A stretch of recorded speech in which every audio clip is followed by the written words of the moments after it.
ভকত বৈষ্ণৱসকল আই মাতৃসকল আৰু উপস্থিত ভক্তপ্ৰাণ ৰাইজসকল পোনপ্ৰথমে আপোনালোক সকলোলৈকে মই সশ্ৰদ্ধ নমস্কাৰ আৰু সেৱা জনাইছোঁ।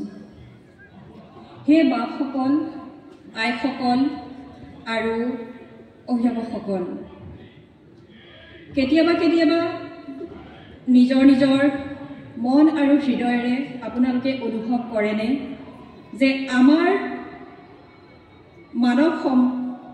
মানৱ জীৱনৰ আটাইতকৈ গুৰুত্বপূৰ্ণ সম্পত্তিয়ে হৈছে প্ৰথম স্থানতেই আছে আমাৰ গুৰুত্বপূৰ্ণ সম্পত্তি আমাৰ শিশুসকল, আমাৰ সন্তানসকল।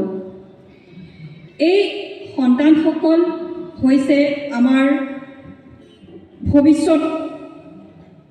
ভৱিষ্যতৰ পৰিকল্পনা আৰু বাস্তৱ জীৱনৰ ৰূপৰেখা। এই শিশুসকলক লৈয়ে সন্তানসকলক লৈয়ে আমাৰ যোৰহাটৰ দহোটীয়া অঞ্চলত মৃদব্ৰেইন এক্টিভেশ্যন নামেৰে এটি মৃদব্ৰেইন এক্টিভেশ্যন চেণ্টাৰ চলাই থকা হৈছে।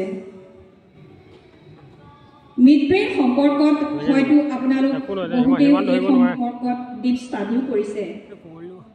এটা নিৰ্দিষ্ট সময়সীমাৰ মাজত আচলতে মৃদব্ৰেইননো কি বিস্তৃতভাৱে ব্যাখ্যা কৰাটো ইমান সম্ভৱপৰ নহয়। যদিও মই আপোনালোকৰ আগত চমুকৈ অকণমান ক'ব বিচাৰিছোঁ, মিডব্ৰেইন হৈছে আমাৰ ব্ৰেইনৰ এটা স্মল পাৰ্ট মাত্ৰ, এটা মাত্ৰ সৰু অংশ হয় আৰু এই সৰু পাৰ্টটোৱে আমাৰ এটা হেভি ফাংচন কণ্ট্ৰল কৰে, যেনেকৈ আমাৰ অডিটৰী ছিষ্টেম, ভিজুৱেলাৰী ছিষ্টেম আৰু 6 অৰ্গেনছৰ কামসমূহ আমাৰ এই মিডব্ৰেইনৰ জৰিয়তে সম্পন্ন হয় আৰু কণ্ট্ৰল কৰে। মিডব্ৰেইন এক্টিভেশ্যনৰ ফলত আমাৰ ছাত্ৰ ছাত্ৰীসকলৰ মেমৰি পাৱাৰ ইনক্ৰিজ হয়, পঢ়া শুনাত তেওঁলোকৰ সোনকালে মনত ৰয় আৰু নাপাহৰে, ফ'কাছ ইনক্ৰিজ হয়, কনচেনট্ৰেশ্যন পাৱাৰ বাঢ়ে আৰু ধৈৰ্য শক্তি বাঢ়ে আৰু তেওঁলোকৰ খং ৰাগবিলাক মনৰ পৰা একেবাৰেই নাইকিয়া হৈ যায়। আৰু বৰ্তমান সময়ত আমাৰ যি এই 4 ইঞ্চিৰ মোবাইল ফোনটো, এই মোবাইল ফোনটোৰ প্ৰতি তেওঁলোকৰ যিটো ধাউতি, এডিকশ্যন বুলি কোৱা হয়, এই এডিকশ্যনটো তেওঁলোকৰ মনৰ পৰা ক্ৰমান্বয়ে সম্পূৰ্ণৰূপে লাহে লাহে তেওঁলোকৰ জীৱনৰ পৰাই নাইকিয়া হৈ যায়।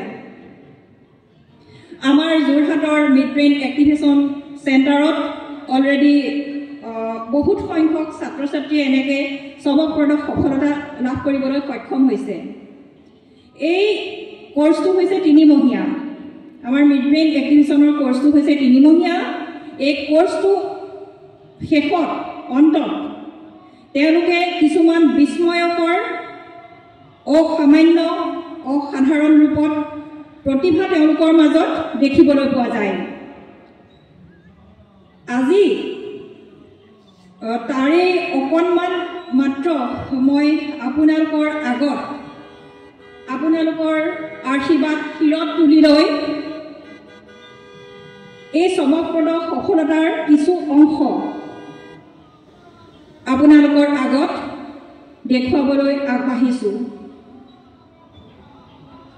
মই আশা কৰিছোঁ আপোনালোকে আমাক পূৰ্ণ সহযোগিতা আগবঢ়াব।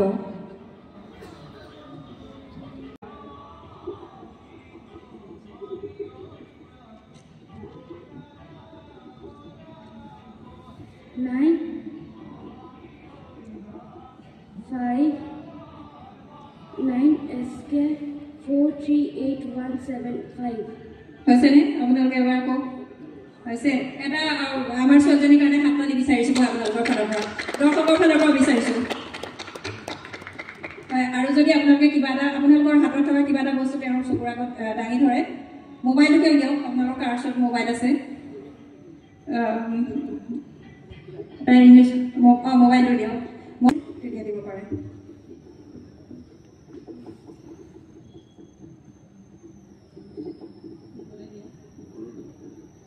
যিকোনো এটা পিকচাৰ তেওঁৰ মুখৰ আগত দিব আপুনি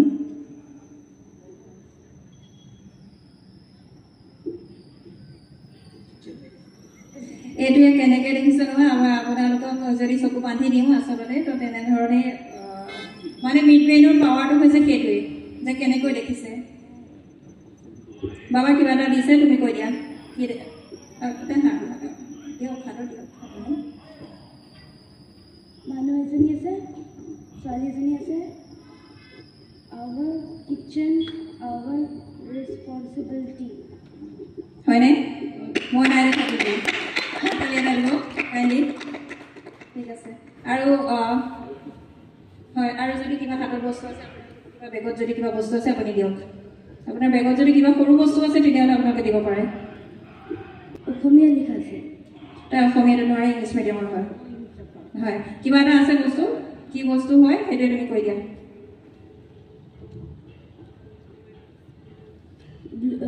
কালাৰটো ব্লু কালাৰৰ এখন কাৰ্ড হয় ঠিক আছে থেংক ইউ গতিকে মিড ব্ৰেইনৰ পাৱাৰটো হৈছে এইটোৱে তো এই 3 মহীয়া কোৰ্চটোৰ অন্তত আচলতে এনেধৰণে আমাৰ ব্ৰেইনৰ পাৱাৰখিনি বাঢ়ি যায় এটা সাংঘাতিক ৰূপত বাঢ়ি যায় গতিকে সকলোৱে চালে আৰু যদি কিবা আপোনালোকে দেখুৱাব বিচাৰে তেওঁক দেখুৱাব পাৰে কিন্তু আপুনি দিয়ক মুখৰ আগত দিয়ক বাবা কিবা এটা তোমাৰ মুখৰ আগত দিছে তুমি কৈ দিয়া কি আছে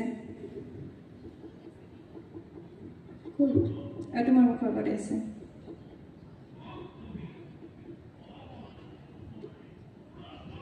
এইটো ইয়াত পুতলা এটা বনাই আছে মালা মালা ঠিক আছে আৰু এই আণ্টিগৰাকীয়ে কিবা এটা পিন্ধি আছে তেওঁ কি ড্ৰেছ পিন্ধি আছে তুমি সেইটো কৈ দিয়া কালাৰকেইটা কৈ দিয়া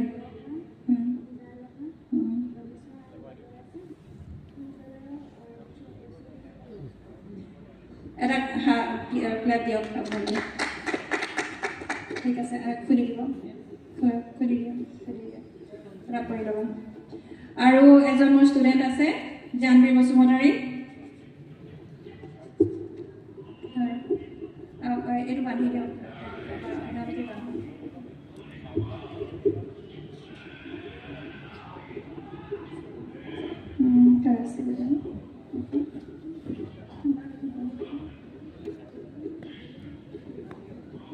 আপোনালোকে কাৰ্ড লওকচোন তাৰ পৰা কাৰ্ড দুটামান লৈ লওক আৰু তাৰ হাতত 1 by 1 তেনেধৰণে আপোনালোকে স্পীডৰ ওপৰত 1 by 1 আপোনালোকে এটা দিয়ক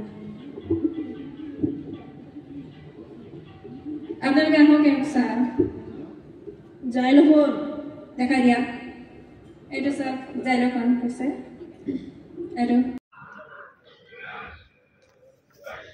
কৈ দিয়া তুমি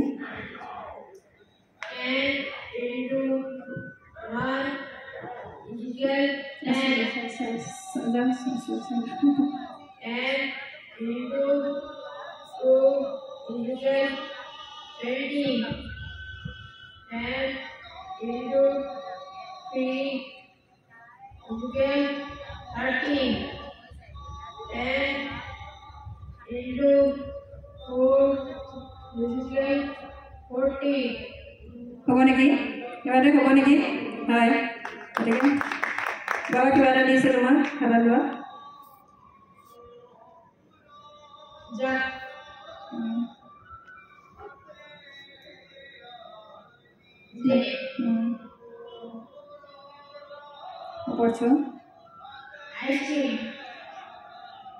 কালি আচ্ছা